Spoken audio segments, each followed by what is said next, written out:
Hello everyone, Luke here, and before we get into the chapters this week, just want to say one quick thing. Ash won the World Championship. I know that's been going around on Twitter. I just had to get that out there because I can't believe that's happening, or that has actually happened. Which makes the question: where do we go from here with Ash? That's discussion for another day. Also, as well, Scarlet Violet come out this week. I'll be getting Pokemon Violet, so over the weekend before chapter 155 comes out, I'll be playing that. So I'll give my brief synopsis of it when we get back for next week's chapter. But yeah, for now, we're just gonna dive into chapter 154.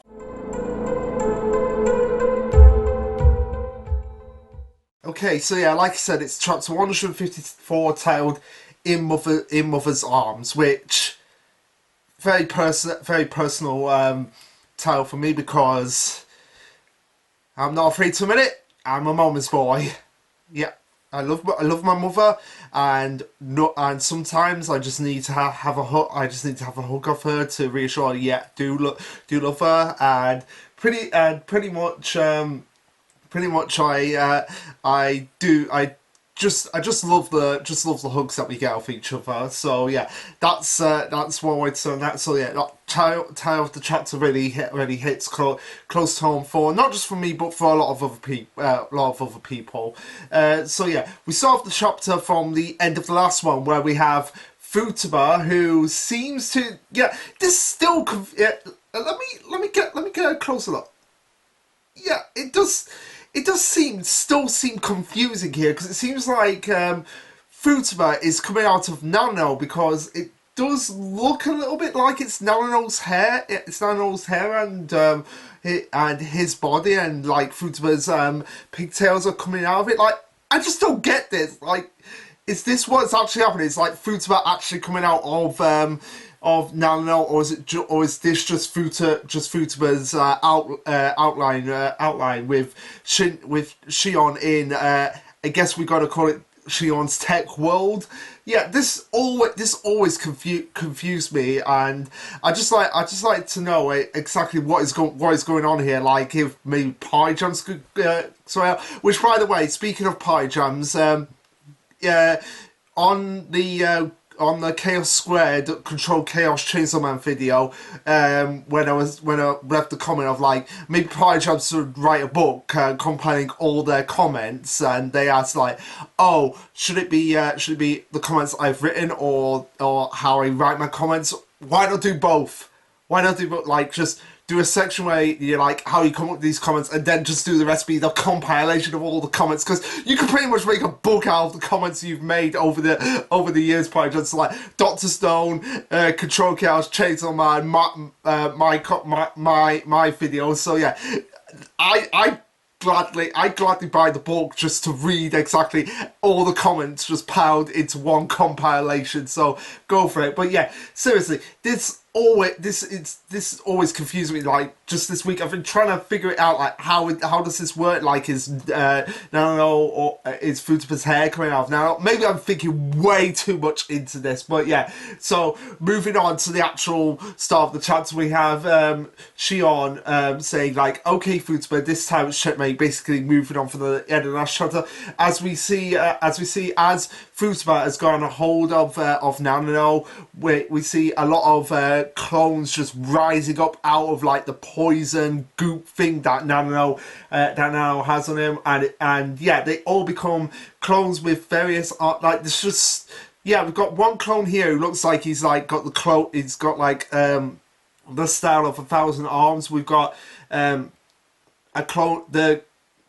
We've got Nano, who Futaba had grabbed, just melted away, which pretty much proves like, oh, this was a clone of Nano's. And we've got other clones of Jelly just swarming around Futaba, as you can just imagine the look on her face is just like, really? I've got to deal with this now. I thought I had it, but turns out, yeah, gotta deal with this. But of course, this being Futaba, it's not gonna be easy for Shion and Nano. Like, I've been praising them too for going toe to toe with Futaba, but at the same time, Futaba, completely different league to them, because she's Go Rex fight and she's like the second strongest out of all the Yozakuras, only outclassed by Korichiro himself, which we're gonna get into Korichiro at the end of the chapter, because based on what's coming, get excited, guys. But yeah, she goes on and says, "Oh, change your shape and make as many of you as you want. It will make a difference." As we see how she's able to counteract this, like she uses like her kinetic energy to just make a swirling circle around so much that it actually absorbs all the clones. So she's doing like this movement, and all the clones are just like, oh, we're getting like absorbed into it. So like basically getting like absorbed, kind of like a magnet, which makes sense for Futaba's abilities. As she says, like, he's switched rather quickly, but they're all but there's one that always keeps distance. So she's like, oh, okay, so all of these clones have been coming after me, and I've been able to maneuver them, change the trajectory, change the position, but there's always one that's always kept the distance. So yeah, that's got to be the real Nano, as we see her charge right into him. But as she does this, we see her hand go completely through, and that's when it clicks to her, like, what is actually going on here. It's like, very clever, Shion. A hologram. And this is where Nano confirms it, like, yes, I am a hologram. I am a hologram. Congratulations, Futaba. Your martial arts lets you turn anything into powder, but you can't do that with something that doesn't exist. So gotta give props there, like combining both their techniques together and basically creating a hologram of Nano. So it's like, oh, I can keep doing whatever I want and you won't be able to hit me because I'm a hologram, Futaba, so bring it on. Nano quickly counteracts Futaba by saying, like, oh, weaving holograms in amongst the real me, and sooner or later you're gonna leave an opening. So yeah, kind of using Futaba's abilities against her. Like, eventually it's gonna leave an opening if you can't actually attack someone, and it's gonna leave you vulnerable. As we see Futaba going like, oh, okay, if that's the case, I'm just gonna try and blast you all away, and there's no way to tell which one is which. Not that it matters. The power of my magnetism has collected in its face, still sits in the palm of my hands, as strong as ever. And the second you choose to fight me one-on-one was the second any chance you had to win fight. Yeah, Futaba, when has that ever come to fruition?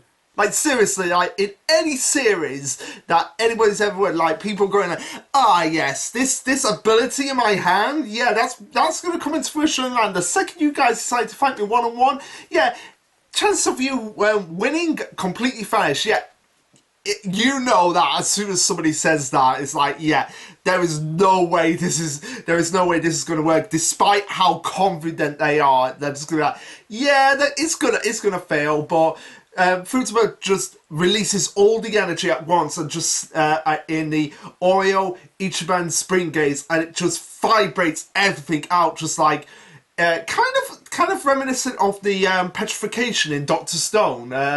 Yeah, it's pretty much similar to the petrification. How you had the petrification glowing, like it went and then just expanding out, except this is expanding in not just one but two circles that just expand out. So it's like, and then you have another circle that goes, and then you have a bigger circle that goes, and it just like explodes everything around Futaba, which very devastating attack there.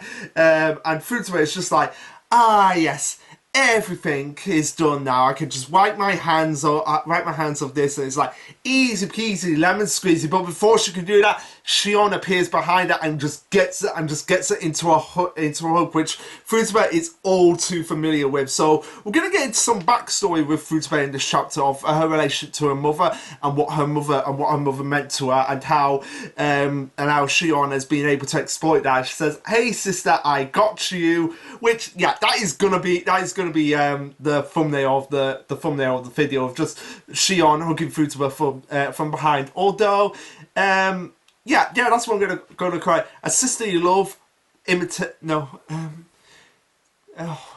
how am I going? Yeah, Sisterly Love versus. I'll figure out the title later. In the meantime, we do get Futaba just being like, what? What happened? Like, everything just happened so fast in Futaba's eyes. In her eyes, she was just like, okay, I'm just fighting Nano now, so okay, I'm just going to use my magnetic kinetic energy and just expand everything. Easy peasy numbers. What? Shion, where did you come? Where did you come from? More importantly, this is where Shion Futaba realizes like, oh wait, hang on a second, I can't move. Something is actually going on here. This is and then this is where Shion goes on to explain like, oh, I know your weakness with that technique, Futaba, of the Onira Ichiban technique. Is that it's a mini typhoon, and to make sure it doesn't blow you away too, you always stand square in the typhoon's when it's here. So yeah, basically the weakness to this technique that Futaba has used is that she can't move at all. Because if she moves while she's doing this technique, it's going to damage her at all as well. It's kind of how I would describe, like, okay, going off on a tangent here because it's relevant here. It's very similar to how I thought, like, okay, you know how in Bleach how you have your Yoruichi and Solifon, but this is more akin to your Yoruichi in this case. How we never saw what her Bonkai or Shikai was, and I always figured that it would be something similar. It would be something similar to what Futaba's done here with this Oreo Ichiban, in that it's a stationary ability, in that Yoruichi wouldn't be able to move whilst using it, which is why she was like, yeah, I'm not going to use that technique because I'm the member of the staff. Something similar here, except it's more wind-based, whereas Yoruichi was obviously lightning-based. But same kind of similarities apply in the sense that Futaba, in order to use this technique and use it properly and use it effectively, she can't move at all because it would damage her. And this is where she was like, okay, she's probably going to use that technique, so this is the plan. And she goes on to explain what actually happened. She hid this whole time by projecting the image of the surrounding area around her. Nano's big eye-grabbing tricks were a distraction to make sure you never saw through my camouflage, and then I waited patiently for you to do something to blow Nano's dummies away. So yeah, she was basically biding her time until it's like, okay, she's used the technique, she won't be able to move, so now I can go in for the kill. And sure enough, she did. And she says, oh, why, may I ask, so I can give you a hug just like mom used to, or mom. Like, seriously, why do we have differences between mum and mom? I don't know. But yeah, this was the obvious thing, like, oh, okay, we need to get you your memories back. We need to get you out of dad's mind control, and how we're going to do that by remind you exactly what mum used to do with you, as we started to get into more in the flashback of what Futaba meant to her mother, which is very heartwarming in this case. So we have Shion going on to explain that when Futaba lost her temper, she was nearly uncontrollable, and Dad got a lot of trips up into the stratosphere when he tried to stop her, which is pretty much the most hilarious part of the chapter, of just like Momo when they were younger going like, oh, Futaba, let me call you out. Nope, Dad. And going into stratosphere, Team Rocket start. Oh my god, he actually does do the Team Rocket thing. Like, seriously. Yeah, seriously, he does it like with the gleam. Like, I can't believe I didn't, like, I literally only just noticed that right now. Like, it just being like, pooh, ding, gleam. Oh my god, that cannot be a coincidence based on what happened in Pokemon this week.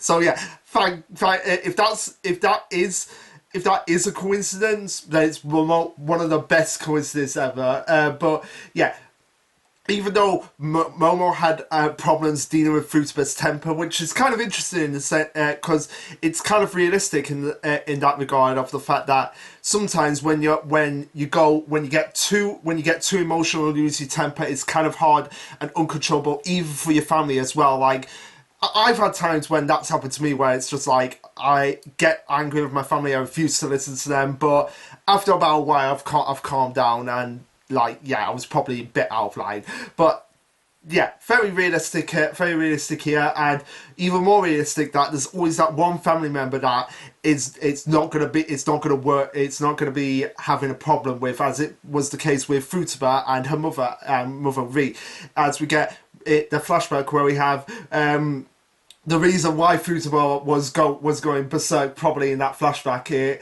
is because Koricho smeared potato chip grease all over my books, and now I'm gonna have to smear his blood all over this room. Oh my god, that is too realistic.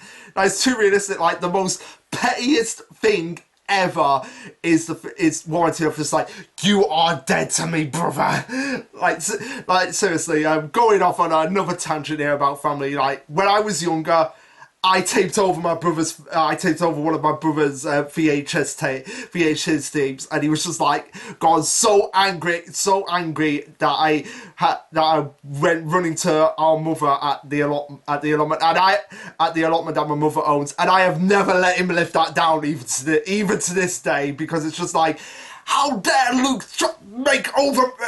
get over my VHS, made even more realistic in the fact that he was probably in his teens at the time. Like, it was when he was younger, but at the same time, that is very realistic. That is very realistic depiction of sibling just getting angry and getting out of control for over the most pettiest. Really, when you think about it, doesn't really affect anything, because even now it's just like, oh, come on, I was 14 at the time. But yeah, so my mother in that situation was able to calm it down. In the same way that Ri was able to calm it down here in her own motherly way around Koricho, which begs the question, Ri, you know what Koricho was like. You should have disciplined him a lot more. As she goes, I'll smack him up the head for you, Futaba. Okay, so calm down. Like, seriously? You should have done more than that. Ray. You knew what your son was capable of, and maybe we would have got him as creepy as we did at the beginning of the series. But I digress. Something here really is just off about it. Like, you see Ree going here, why can't I ever get you out of my arms, Mom? I can send everyone else flying. And Ree says, I'm mystified by that too, honey. Maybe it's because I've broken up your fights thousands of times by now. But you see Futaba like just getting like the face of just like shock and horror on her as we have the mother behind that, which begs the question, like, is Ree just as psychotic as Momo? Is it actually Ree that's talking to Momo at this point? Like, seriously, like, this image just, like, I was just thinking that, like, when I was coming home from work earlier on, and just like looking at this image, I was getting the feeling like, wait, is Ree gonna be the main villain after Momo? Like, it wouldn't surprise me, and I don't think it would surprise Pie Jams, because I know he'll be watching this, but at the same time, yeah, this is getting a little bit, like, off-putting here about this flashback here, but at the same time, before Ree was able to calm down Futaba, even she got it as bad as probably what Momo did, which, oh my god, is Ree, like, if we're going with the whole Zodiac villain group, is Ree gonna be the leader of the Zodiacs? Which probably would make sense. Why am I getting surprised here? But yeah, Ree says, I feel like a little secret only I know about you. I like that. Yeah, I'm just getting like really weird vibes here from this flashback, and Koricho comes in to break up the tension, but it's like, you look dumb, Futaba, and Futaba's just like, let me go, I'll kill him, let me go, I want to kill him after seeing me in this, it's so embarrassing. So yeah, pretty realistic flashback from when they were younger, if I do say so myself. Anyway, moving on, nearing the climax of the chapter, we have Shion going, well, what do you think about that? The angle and strength in arms laid across certain muscles, the way she leaned her weight, how close she was. I analysed every memory I had to replicate what she did with 100% accuracy. So yeah, it's not exactly the same as what Kengo did with Shinso, but so yeah, I'm glad that that's gone down. Like, it's something completely different. Like, whereas that was focusing more on Shinso and Kengo's relationship of how they were brothers, and how he was using the brotherly love to get Shinso back. Shion here is using like the motherly love to get Futaba back, as she calls it. This is a mother's hug, and yeah, Futaba is just like, I don't need to be reminded of that, thanks, especially not now. So whether or not, yeah, and you see a tear coming down her eye, so I guess she's thinking about like, oh, the memories of mother and how good they were. That's emotionally getting to me. Or at the same time, it could be exactly what I've just said. Like the memories of these hugs are just terrifying for me. Like it could go either way because Ree is one of the most mysterious people in the series at this point. Like we don't know that much about us. For all we know, she could be the same as Momo, even more psychotic, and she like toned it down because Momo became more psychotic. Like there's just so many ways this all can go, and all can just culminate in Ree being the main villain, which is what Pie Jam's, like I said, he's been theorizing. He's been theorizing for a little bit of time now. But yeah, we move on to the climax of the chapter where we have like, oh, we've got Futaba secured now. All that's left is, as we see Shion looking up at Koichiro, and he's just like, yeah, I know what I've got to do, and he prepares himself, straightens himself up as we see Momo. So yeah, that's where the chapter ends. So, oh boy, next chapter. Finally, we're getting into it. Koichiro versus Momo. Strongest son versus the father. Who will come out on top? Will Momo escape? Will Momo get more of the siblings? Will this also culminate with Ree coming back to life and taking over Momo? We just don't know. But we know one thing, because you see Momo's eyes going at the end of the chapter. So in this fight coming up, it's very likely we're going to see not just Momo's blooming, I nearly said Bonkai there, which is kind of like a Bonkai, but Koichiro's blooming. So I'm pumped for that. I'm sure a lot of people are pumped for that. Party Jams especially is excited for that. I know Scarred Hero is probably mega excited for that because Koichiro is his favourite character in Yozakura family. So yeah, he's probably more pumped than ever to find out like what Koichiro's blooming actually does, which, yeah, I'm excited for that because, again, like, he's got the Steel Spider, so is it going to be, like, an extension of that? We just don't know. Now, like I said, chapter was really good. Liked the backstory and liked like the little implications of what Ree actually really is all about. Like we've seen it more in a positive light in the series so far, but it might be the case of like, oh, that's just a facade for what she truly is all about, and maybe this is why Mutsumi wants to see her mother in a positive life because she knows, like, oh, my mother was like this elusive, sneaky kind of like awful parent, like, and I just can't accept that. Like, no, she was my mother. She was nice, kind, whatever, blah blah blah blah. Like, it's probably a case of like denial for the Yozakura siblings that both their parents were just as scummy as each other, which could very well be the case. We just don't know at this point. But anyway, guys, what did you think of this chapter? Let me know. Like, subscribe, comment, all that jazz. And this will be Lasherluke signing off. Later, guys.